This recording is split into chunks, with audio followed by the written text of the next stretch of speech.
ในเมืองแพร่กำลังรอทุกคนไปวิ่งด้วยกันครับทุกก้าวของคุณคือพลังของลมหายใจชวนเพื่อนชวนครอบครัวมาวิ่งฝ่าสายหมอกเพื่อโรงพยาบาลแพร่ในวันอาทิตย์ที่7ธันวาคม2568บริเวณลานกิจกรรมหลังวัดพระธาตุช่อแฮมาร่วมกันส่งต่อพลังแห่งความดีเพราะทุกก้าวของคุณช่วยต่อชีวิตให้กับผู้ป่วยในโรงพยาบาลแพร่สมัครได้เลยวันนี้แล้วไปวิ่งด้วยกันในวันอาทิตย์ที่7ธันวาคม2568พบกันบริเวณลานกิจกรรมหลังวัดพระธาตุช่อแฮนะครับขับรถมีน้ำใจรักษาวินัยจราจรคุณกำลังฟังรายการจราจรเพื่อชุมชนทางสถานีวิทยุกระจายเสียงแห่งประเทศไทยจังหวัดเชียงใหม่ FM 93.25 เมกะเฮิรตซ์ทุกวันจันทร์ถึงวันศุกร์ 16:10 น.ถึง 17:00 น.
สวัสดีค่ะคุณผู้ฟังค่ะ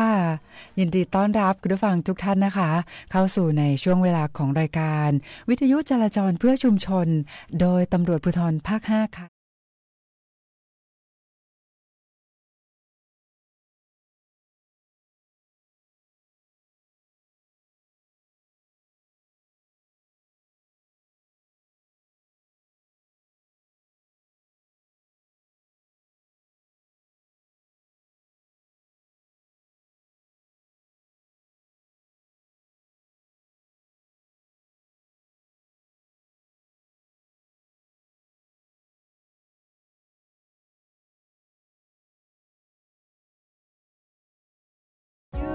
เดี๋ยวเราก็จะไปสัมภาษณ์ท่านผู้อำนวยการศูนย์อุตุนิยมวิทยาภาคเหนือกันนะคะ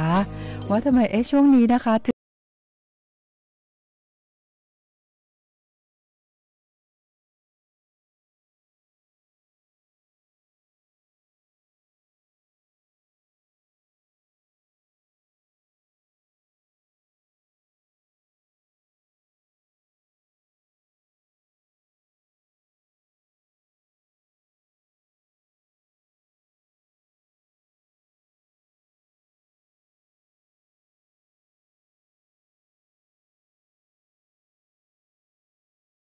ฟังในเรื่องของการพยากรณ์อากาศนะคะ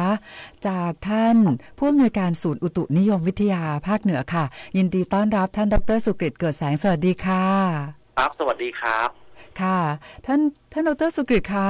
ตอนนี้เข้าสู่ฤดูหนาวเนาะนะคะแล้วก็ใกล้จะถึง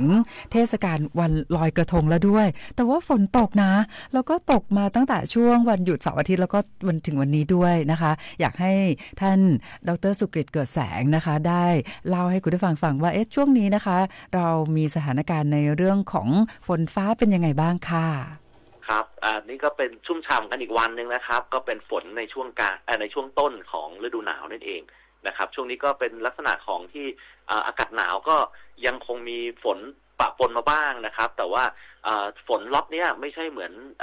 เดือนก่อนหน้าที่ว่าเป็นร่องมรสุมนะครับเนื่องจากร่องมรสุมน่ะขยับลงไปทางด้านล่างละทางโซนภาคกลางภาคใต้ตอนบนอะไรอย่างเงี้ยนะครับแต่ว่าของเราเนี่ยฝนในรอบนี้ตั้งแต่ช่วงวันหยุดสุดสัปดาห์ที่ผ่านมาเกิดจากลักษณะของตัวเป็นลักษณะของเขาเรียกว่าเป็นลมตะวันออกเฉียงใต้ซึ่งเกิดจากความกดอากาศสูงเนี่ยลงมาทางโซนทะเลนะครับแล้วก็เวลาเขาพัดขึ้นมาผ่านภาคเหนือเนี่ยปรากฏว่ามีลมอีกชุดหนึ่งนะครับซึ่งไปเลี้ยงตัวที่เป็นความกดอากาศต่ำซึ่งอยู่ทางด้านตะวันตกของภาคเหนือเราทำให้เกิดลมสอบขึ้นมาบริเวณภาคเหนือจริงๆการคาดการณ์เรานะครับจริงๆวันนี้ควรจะต้องลักษณะฝนเนี่ยการกระจายตัวน่าจะต้องลดลงแล้วนะครับแต่ว่าก็ช่วงนี้ก็มันมีลักษณะของclimate changeแล้วก็มีอะไรหลายๆอย่างนะครับซึ่งมีการแปรปรวนนิดนึงนะครับดังนั้นฝนก็ขยายมาวันนี้อีกวันนึงวันนี้เป็นเรื่องที่แปลกครับเนื่องจากลมสอบที่ทำให้ฝนตกเยอะเนี่ยมาสอบอยู่ตรงแถบเชียงใหม่ดังนั้นฝนตกแช่เชียงใหม่ตกหยุดตลอดนะจะมีลมจากทางใต้เนี่ยพัดนำความชื้นขึ้นมาตลอดเลยลักษณะนี้ก็คงทำให้มีฝนชุกในบริเวณพื้นที่จังหวัดเชียงใหม่นะครับอีกสัก1 วันนะครับพรุ่งนี้ก็จะเริ่มน้อยลงนะครับแล้วก็จะน้อยลงยาวไปถึงประมาณสักวันที่7วันที่8อะไรช่วงนั้นได้หลังจากนั้นจะมีฝนอีกชุดหนึ่งนะครับก็จะมีอีกระลอกหนึ่งเข้ามาครับผมค่ะดังนั้นนะคะท่านผอ.คะนั่นก็หมายความว่าในช่วงวันลอยกระทงเนาะนะคะก็เรามีทั้งกระทงเล็กกระทงใหญ่วันที่5วันที่6พฤศจิกายนดังนั้นช่วงนี้ฝนอาจจะไม่มีแล้วใช่ไหมคะ5 ถึง 6เนี่ยจริงๆแล้วฝนน่าจะไม่มีแล้วจริงๆแล้วตามคำพยากรณ์ต้องการพยากรณ์จริงๆมีถูกมีผิดนะแต่ว่ารอบนี้ปรากฏว่าจริงๆวันนี้ควรจะต้องเป็นวันที่มันฝนจะเริ่มลดลงแต่จริงๆแล้วการกระจายตัวที่เราดูเนี่ยลดลงเพียงแต่ว่าฝนที่ตกแช่ต่อเนื่องมาตกแช่อยู่ในพื้นที่เชียงใหม่ซึ่งมีชุมชนมีคนอาศัยหรือว่ามีการทำกิจกรรมต่างๆอยู่เยอะในพื้นที่นี้นะครับก็เลยกลายเป็นลักษณะนี้นะครับแต่ว่า5 6 7นี่น่าจะเริ่มฝนน้อยลงแล้วครับน้อยกว่าวันนี้แล้วครับค่ะก็พอฝนตกนะคะท่านผอ.คะก็จะทำให้เราน่าจะมีในเรื่องของหมอกด้วยเนาะหลังฝนเพราะว่าช่วงนี้ก็ฤดูหนาวด้วยบวกกับจากฝนที่หยุดตกไปก็จะทำให้ในพื้นที่บนยอดดอยยอดภูเนี่ยก็น่าจะ มีเมฆหมอกมากขึ้นนะคะใช่ครับบางครั้งก็พอเราไปอยู่บนยอดดอยเมฆกับหมอกก็ปนกันไปจริงๆก็คือสิ่งเดียวกันนะครับก็ทำให้ทัศนวิสัยเนี่ยไม่ดีนะครับบวกกับถนนลื่นด้วยนะครับก็ต้องระมัดระวังในการสัญจรนะครับแล้วก็การท่องเที่ยวในพื้นที่ภูเขานะครับอาจจะต้องศึกษาข่าวนิดนึงว่าตอนนี้ตรงไหนที่อาจจะมีน้ำลงมาเยอะเนื่องจากว่าเขาตกต่อเนื่องมาเลยตั้งแต่วันที่1นะครับก็ทำให้มีน้ำอยู่บริเวณต้นน้ำเยอะหลายๆพื้นที่เนี่ยก็จะมีนักท่องเที่ยวติดอยู่ในที่พักนะครับยังไงก็ตามต้องฟังคำชี้แนะนำจากเจ้าหน้าที่ในพื้นที่ด้วยนะครับผมค่ะดังนั้นนะคะในเรื่องของการขับขี่ในช่วงนี้ค่ะท่านผอ.โอ้โหต้องบอกเลยว่าต้องใช้ความระมัดระวังนะคะมากๆเพราะว่ามีทั้งในเรื่องของในช่วงเช้าค่ะท่านผอ.ค่ะในบางพื้นที่นี่เขาอาจจะมีหมอกลงเยอะนะถ้าหากว่าอาจจะมีคุณผู้ฟังพี่น้องประชาชนที่จะต้องขับรถนะคะโดยเฉพาะการเดินทางข้ามจังหวัดแล้วก็มีหมอกลงจัดนะคะดังนั้นก็ต้องระวังมากๆเลยเพราะว่าในบางช่วงก็มีฝนด้วยนะคะมีทั้งหมอกทั้งฝนถนนลื่นนะคะใช่ครับก็ขับรถต้องใช้ความระมัดระวังแล้วก็ต้องไม่ใจร้อนนะครับพยายามอย่าไปขับจี้อะไรต่างๆเพราะว่าลักษณะทัศนวิสัย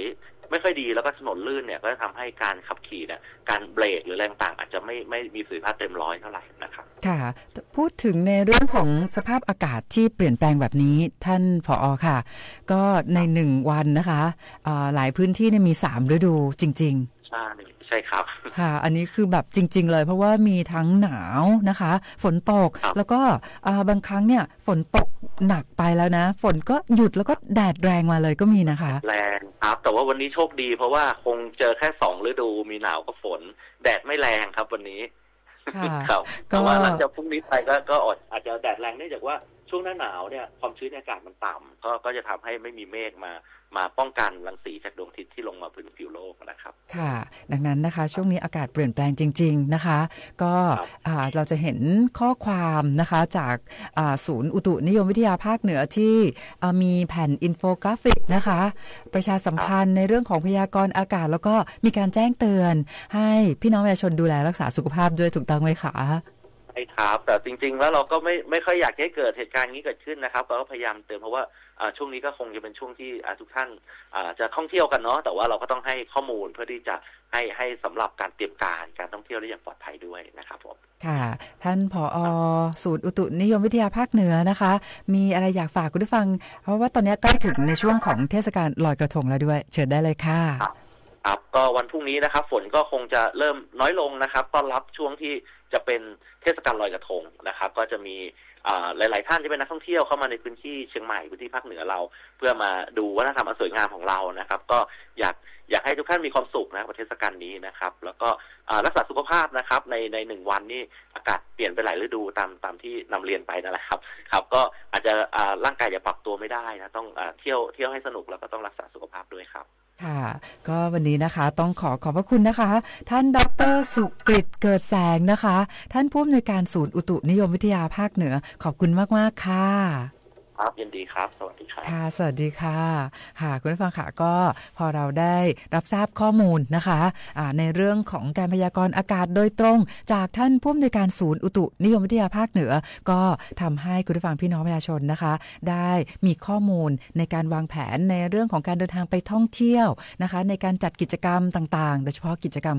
กลางแจ้งด้วยนะคะแต่อย่างไรก็ตามค่ะในเรื่องของการขับขี่ที่ปลอดภัยนะคะช่วงนี้ก็ถึงแม้ว่า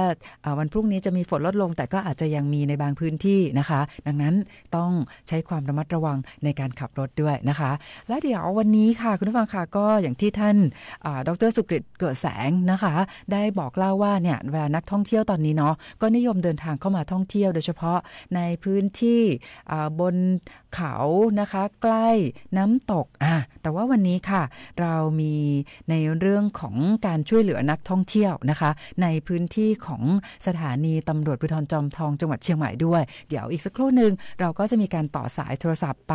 สัมภาษณ์นะคะท่านพันตำรวจเอกซิโนไทยลิลิธรรมผู้กำกับการสถานีตำรวจภูธรจอมทองจังหวัดเชียงใหม่นะคะเกี่ยวกับประเด็นดังกล่าวด้วยนะคะก็ท่านจะได้มาเล่าให้ฟังว่าในพื้นที่นะคะมีสถานการณ์ในเรื่องของน้ำป่าไหลหลากแล้วมีการ ช่วยเหลือนักท่องเที่ยวอะไรยังไงนะคะเดี๋ยวเราจะสัมภาษณ์กันแต่ว่าตอนนี้ค่ะอยากให้คุณผู้ฟังทุกท่านนะคะมีความสุขนะคะแล้วก็มีบทเพลงมาฝากคุณผู้ฟังเพิ่มเติมด้วยแล้วก็เดี๋ยวกลับมานะคะก็จะไปสัมภาษณ์ท่านผู้กำกับการสถานีตำรวจภูธรจอมทองจังหวัดเชียงใหม่กันค่ะ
To give you everything you want ค่ะคุณผู้ฟังค่ะก็เป็นอีกหนึ่งบทเพลงนะคะที่นำมาฝากคุณผู้ฟังในช่วงนี้ค่ะ Doesn't know you like I do I've been there through the good คุณผู้ฟังค่ะช่วงนี้นะคะก็ใกล้จะถึงเทศกาลลอยกระทงกันแล้วนะคะ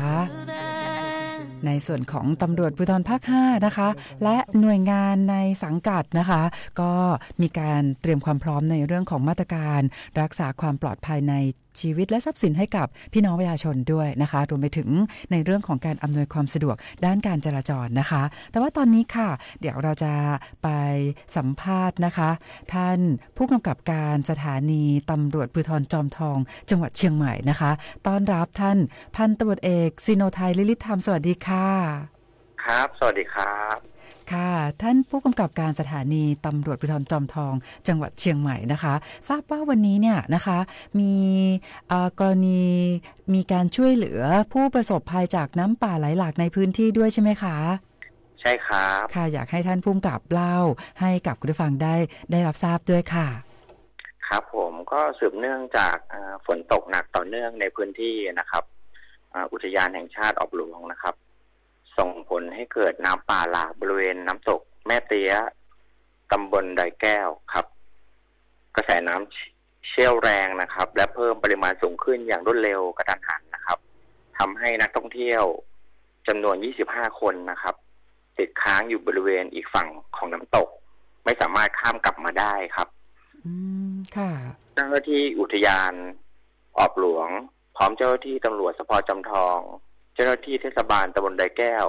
ชมรมตอบโต้ภัยพิบัติเชียงใหม่มูลนิธิเทวฤทธิ์นะครับรวมกำลังกว่า50นายนะครับก็ได้เข้าไปในพื้นที่นะครับเพื่อช่วยเหลืออย่างเร่งด่วนนะครับโดยใช้สลิงลำเลียงนะครับนำนักท่องเที่ยวที่ติดอยู่ที่ลานกลางเต็นท์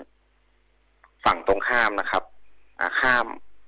กระแสน้ำเชี่ยวแรงนะครับโดยเจ้าหน้าที่ค่อยๆทยอยพานักท่องเที่ยว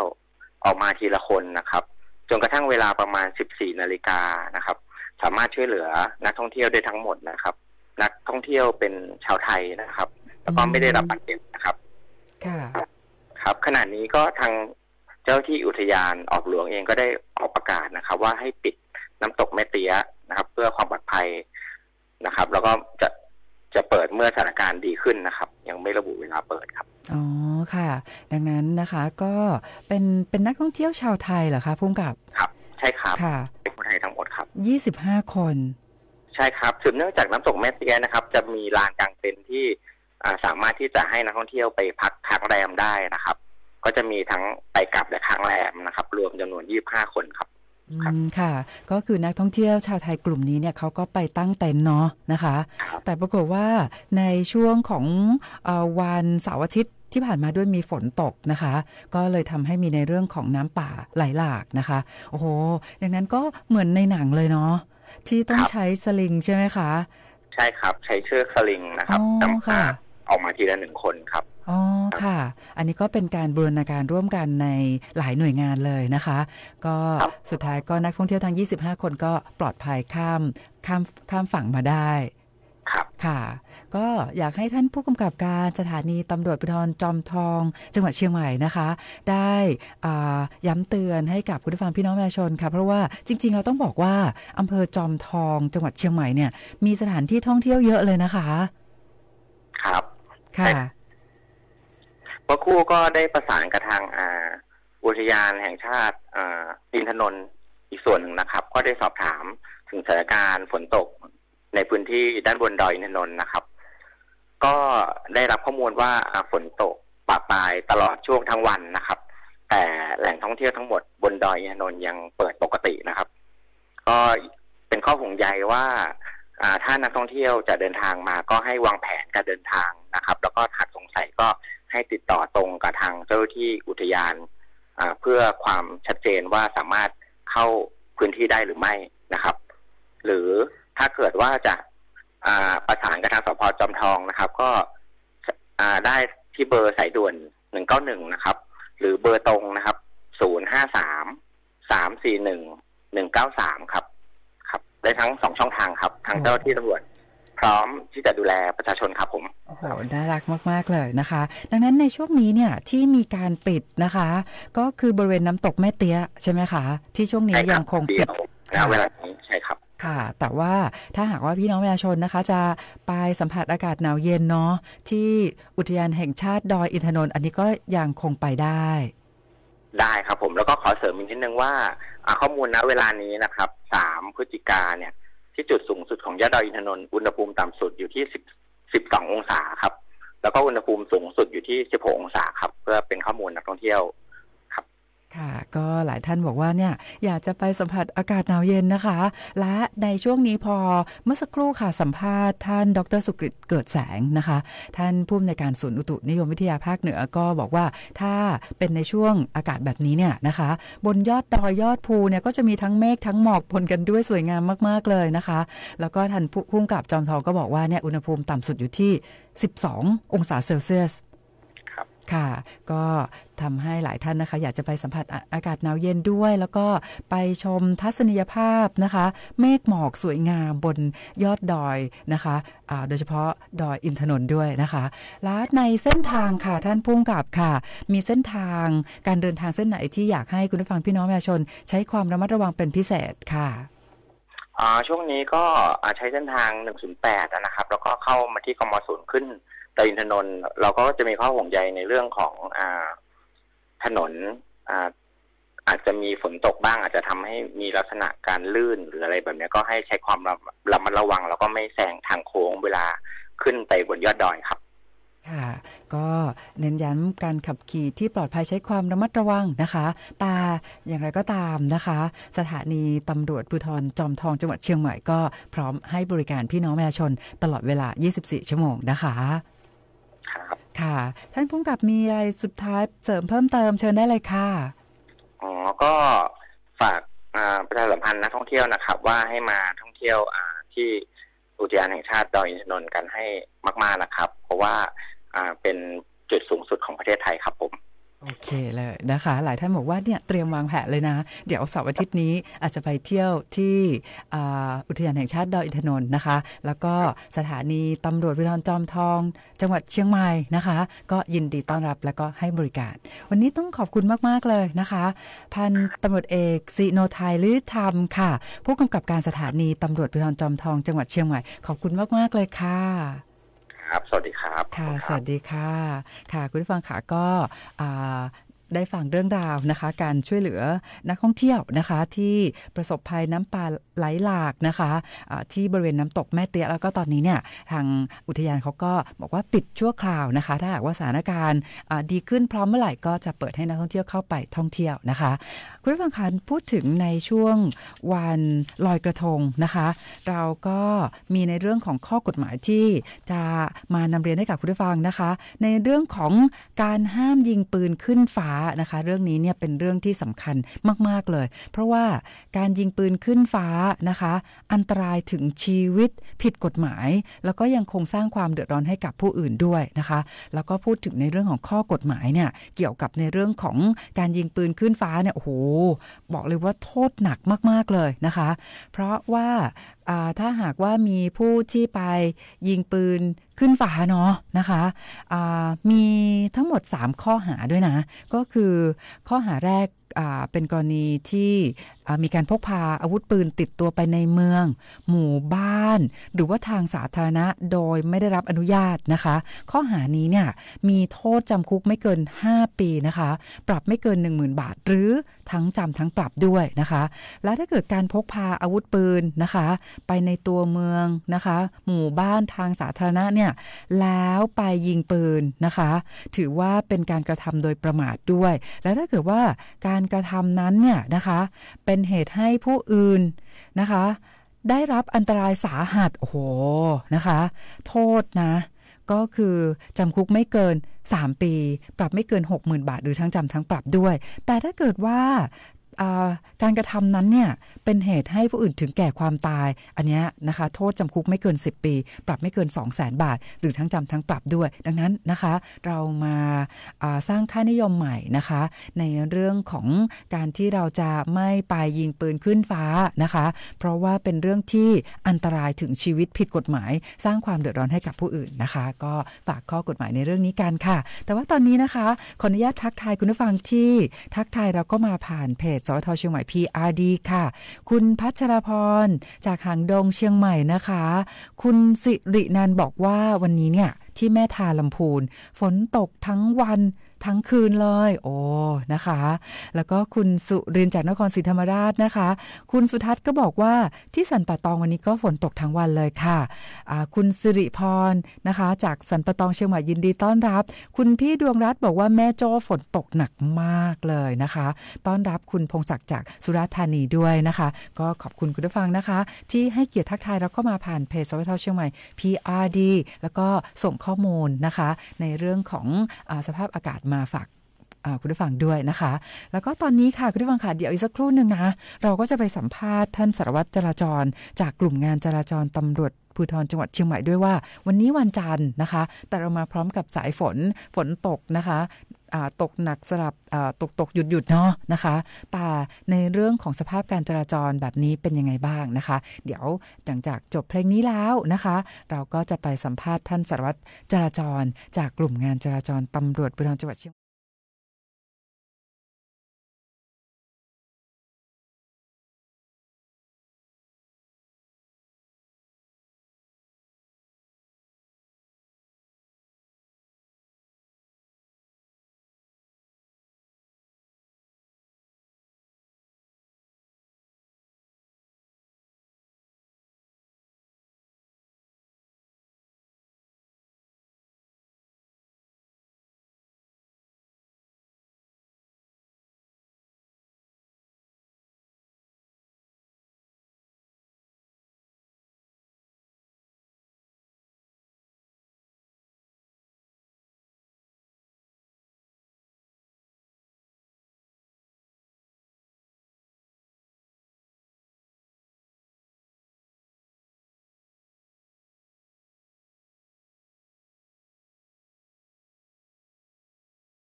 ค่ะคุณฟังค่ะกับบทเพลงนะคะ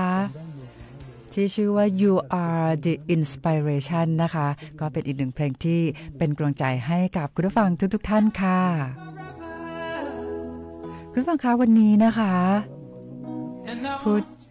ที่สำนักงานตำรวจแห่งชาตินะคะค่ะวันนี้ค่ะสำนักงานตำรวจแห่งชาตินะคะก็ได้เป็นเจ้าภาพนะคะในเรื่องของการจัดการประชุมนะคะหัวหน้าตำรวจอาเซียนค่ะซึ่งก็เป็นการประชุมครั้งที่43นะคะจัดที่กรุงเทพมหานครค่ะซึ่งการประชุมในครั้งนี้นะคะเขาก็ใช้ชื่อว่าร่วมมือปฏิบัติการปราบปรามการหลอกลวงขัดขวางการฉ้อโกงและปกป้องประชาชนนะคะก็ในเรื่องของการประชุมหัวหน้าตำรวจอาเซียนในครั้งนี้เนี่ยนะคะก็จะมีสมาชิกอาเซียนทั้ง10ประเทศค่ะเข้าร่วมประชุมนะคะไม่ว่าจะเป็นบรูไนดารุสสลามกัมพูชาอินโดนีเซีย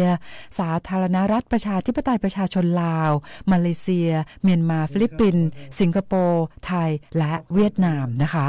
ก็การประชุมในครั้งนี้เนี่ยนะคะก็จะเป็นประโยชน์โดยตรงต่อพี่น้องประชาชนด้วยนะคะเพราะว่าเป็นการเพิ่มขีดความสามารถของหน่วยงานบังคับใช้กฎหมายอาเซียนค่ะในการป้องกันปราบปรามอาชญากรรมข้ามชาติโดยเฉพาะการหลอกลวงออนไลน์นะคะนอกจากนี้ยังเป็นการแลกเปลี่ยนข้อมูลข่าวกรองที่จะนำไปสู่การช่วยเหลือเหยื่อที่รวดเร็วมีประสิทธิภาพยิ่งขึ้นนะคะโดยเฉพาะผู้ที่ได้รับผลกระทบจากอาชญากรรมไซเบอร์และการค้ามนุษย์ค่ะแต่ว่าตอนนี้นะคะคุณผู้ฟังค่ะเราจะไปสัมภาษณ์พันตำรวจโทนรินทร์ปัญญาดีกันนะคะสวัสดีค่ะ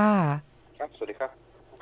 ค่ะสวัสดีนรินทร์คะวันนี้วันจันทร์เนาะนะคะ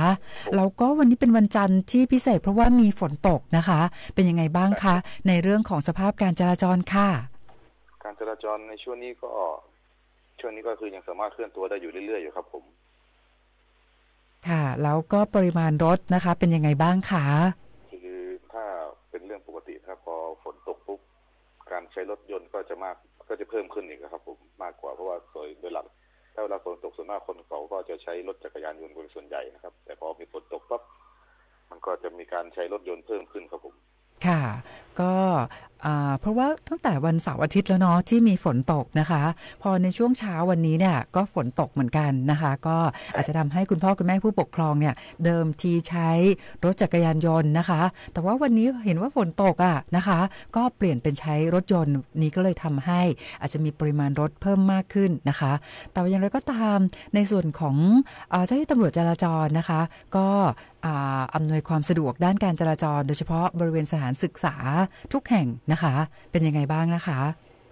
ก็จัดเจ้าหน้าที่อำนวยความสะดวกด้านการจราจรทุกที่ครับผมค่ะก็ดังนั้นนะคะถ้าหากว่าตอนนี้คุณผู้ฟังพี่น้องประชาชนนะคะรู้สึกว่าตอนนี้เนาะรถค่อนข้างที่จะ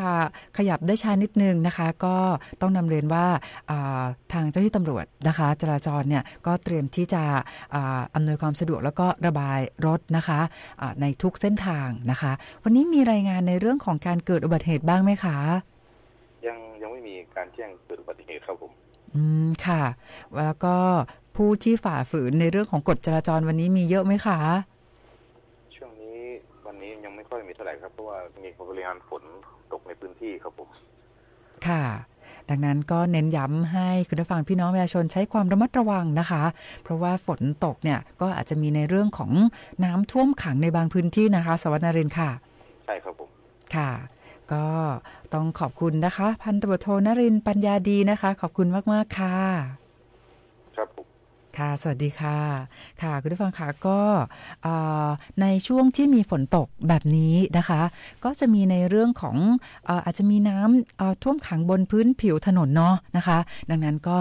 อยากให้คุณผู้ฟังพี่น้องประชาชนนะคะที่ขับรถยนต์ถ้าหากว่าเราขับไปบนพื้นผิวที่มี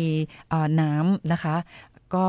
ต้อง ขับช้าๆนิดนึงเพราะว่าอาจจะทำถ้าเกิดว่าขับเร็วไปเนี่ยก็จะทำให้เกิดน้ำกระเซ็นเนาะไปทำให้ผู้ที่อยู่ข้างทางนะคะอาจจะเป็นผู้ที่เขาตั้งร้านค้านะคะหรือว่าผู้ที่เดินข้างถนนเนี่ยนะคะก็อาจจะถูกน้ำกระเซ็นได้นะคะดังนั้นก็เน้นย้ำในเรื่องนี้ด้วยนะคะแต่ถ้าหากว่าคุณผู้ฟังพี่น้องประชาชนนะคะขับรถตอนนี้เราก็รถทราบว่าตอนนี้รถเยอะเนาะแต่ว่ารถติดแบบไม่ขยับเขยื้อนเลยนะคะก็อาจจะโทรศัพท์เข้ามาสอบถามเพิ่มเติมนะคะที่ห้องวิทยุของศูนย์จราจรนะคะของกลุ่มงานจราจรตำรวจภูธรจังหวัดเชียงใหม่นะคะ053-235-595นะคะ053-235-595ท่านก็อาจจะแจ้งบอกว่าบริเวณนี้นะปกติทราบว่ารถเยอะนะก็แต่ว่าเกิดอะไรขึ้นนะรถไม่ขยับเลยนะคะก็แจ้งผ่านห้องศูนย์วิทยุได้นะคะหรือหากว่าท่านไปเจอว่าในบางพื้นที่ตอนนี้มีในเรื่องของสัญญาณไฟจราจรนะคะชำรุดบกพร่องนะคะก็สามารถโทรแจ้งได้เช่นกันนะคะดังนั้นตอนนี้นะคะเราก็ยังคงมีอีกหนึ่งบทเพลงมาฝากคุณผู้ฟังนะคะก็อยากให้ทุกท่านนะคะได้ฟังเพลงเพราะๆในช่วงนี้ด้วยเพราะว่าหลายท่านตอนนี้อาจจะรถขยับน้อยมากเลยนะคะอยากให้ทุกท่านได้ฟังเพลงนะคะแล้วก็ใช้ความระมัดระวังในการขับรถนะคะ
แต่ว่าตอนนี้นะคะคุณผู้ฟังค่ะพูดถึงในเรื่องของโครงการคนละครึ่ง plus นะคะก็เชื่อว่าตอนนี้คุณผู้ฟังพี่น้องประชาชนหลายท่านนะคะก็ไปจับจ่ายนะคะซื้อของนะคะแล้วก็ใช้โครงการคนละครึ่ง plus กันนะคะแต่ว่าทางสำนักงานตำรวจแห่งชาตินะคะก็ได้แจ้งเตือนค่ะเพราะว่าอาจจะมีบางท่านนะคะนำสิทธิ์คนละครึ่ง plus เนี่ยไปแลกเงินสดโดยไม่มีการซื้อขายจริงนะคะสำหรับในเรื่องนี้เนี่ยก็ต้องบอกว่าจะเป็นการเข้าข่ายช่อโกงด้วยนะคะแล้วก็มีโทษจำคุก3 ปีปรับ 60,000 บาทนะคะก็มาย้ำเตือนกันในเรื่องนี้นะคะเกี่ยวกับในเรื่องของโครงการคนละครึ่ง plus นะคะและต้องฝากเตือนไปยังคุณผู้ฟังนะคะที่คุณพ่อค้าคุณแม่ค้าด้วยนะคะเพราะว่าตอนนี้เนี่ยอาจจะมีในเรื่องของการชำระเงินเนาะด้วยการสแกนจ่ายเงินนะคะแต่ว่าต้องย้ำเตือนว่าเราต้องตรวจสอบนิดนึงนะคะว่าเขาสแกนนะคะแล้วก็จ่ายเงินเนี่ยแล้วก็โชว์สลิปให้เราดูเนี่ยนะคะเขากดยืนยันแล้วหรือยังนะคะเพราะว่าในบางครั้งเนี่ยนะคะโชว์เหมือนกับว่าโอนแล้วแต่ว่ายังไม่ได้กดยืนยันนะคะก็เลยทำให้เงินเนี่ยยังไม่เข้าบัญชีนะคะดังนั้นตรวจสอบนิดนึงค่ะและเชื่อว่าตอนนี้นะคะก็เห็นคุณพ่อค้าคุณแม่ค้าเขาจะมีระบบในเรื่องของการที่เงินโอนเข้าแล้วเนี่ยจะมีเสียงออกมาด้วยนะคะว่าจำนวนเงินเท่านี้เนี่ยเข้าบัญชีเรียบร้อยแล้วนะคะก็อันนี้ก็จะเป็นอีกหนึ่งตัวช่วยนะคะเพราะว่าหลายท่านบอกว่าโอ้โหขายของดีมากเลยนะคะก็มีลูกค้ามาจับจ่ายซื้อของเยอะเนาะแต่เงินที่โอนเข้าเนี่ยนะคะบางทีต้องขายของไปด้วยเนาะดูไม่ทันนะคะก็ถ้าหากว่าใช้ตัวช่วยมีเสียง